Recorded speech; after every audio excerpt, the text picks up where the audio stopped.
having been on both sides of this, how aware are you guys as players of what goes on in like the Twitterverse and how angry and how resentful these fan bases are of each other and how back and forth that goes, what it means to them? It means a lot to them. Obviously, we see it all on Twitter, so we try to stay out of that realm. We know we got a job to do on Sunday, but we know for the fan bases, it's exciting. How does that feed into the game? Oh, it definitely plays into it, man. Just knowing how rowdy both crowds get, especially when it's during the games. But like I said, we can't fall into that trap. We got to go win our first AFC North game. When you were on that side, and a lot of the Twitter spit is about how dirty each team is. Yeah. Did you take that personally on that side? Do you have an opinion about it? Are these teams dirty against each other? I wouldn't even call it dirty. I just call it a true rivalry. I feel like it's one of the better rivalries in all of football. And, you can just go back and look at the history. It's been some hits, and it's definitely been some chaos during these matchups, but it's all fun. How's your hand feeling? Feel good. Had the full first week of practice in, about 2 weeks for me, but going out on Monday, moving around, catching the ball and everything, felt pretty good. This second half of the season, is there almost an excitement around what you guys know you can do with this stretch ahead? Oh, yeah, absolutely. Number one, knowing who's in front of us are pretty much playoff teams, and we can really test where we are in this situation. Being a 5-4 coming off the break with the division game coming up, it can be a big step to where we want to get to. What stands out about the Steelers' offense, given that you have 9 games now to look at? Really just how they feeding everybody the ball. They're not focusing on one guy. Obviously, they try to make it simple since the rookie's been starting, but he didn't make some good throws and just keeping them on track.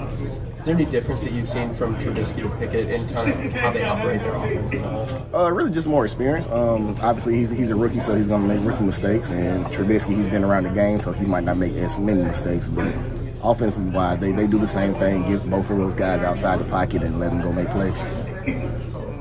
Last year you had that pick six in Cincinnati against your former team. I know it was a year ago, but would it maybe be nice to get the first interception from a cornerback this year against your former team? Oh, yeah, most definitely, man. Whoever gets it, that'll be big for us. Obviously, if it's me, it means more. But, as long as we get that turnover, that's the important thing.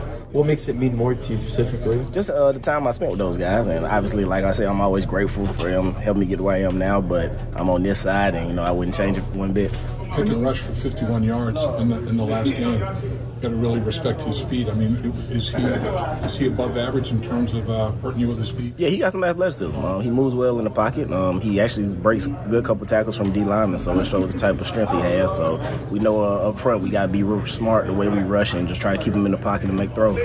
When you guys do face a rookie that has made some mistakes, like you mentioned, are you chomping at the bit a little bit more to kind of take advantage of? Oh, yeah, absolutely. those are the opportunities you thrive on, going against the rookie guys, guys on the big stage. But we know it's not going to be easy. We just got to make sure we're doing what we're supposed to and put ourselves in a position to make those plays.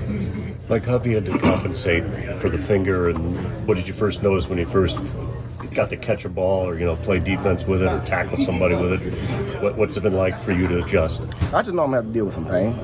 Obviously, at this point in the season, everybody's had something that's aching or hurt. But just knowing the way I play, I got to make sure I feel comfortable wrapping up and just still being aggressive with my hands and just, trying to be a playmaker that I am. Catching the ball about the same? Oh, yeah, catching the ball is actually way easier than tackling.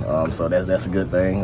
So hopefully I get some opportunities to get my hands on the ball this weekend. Are you going to wear a splint? Yeah, I'm going to wear like a soft splint. I'm not big casting it or anything, but I still have pretty much use of all other fingers, so I'll be ready. Thanks, Mike. Yep. Thanks, Mike. Thanks, Mike.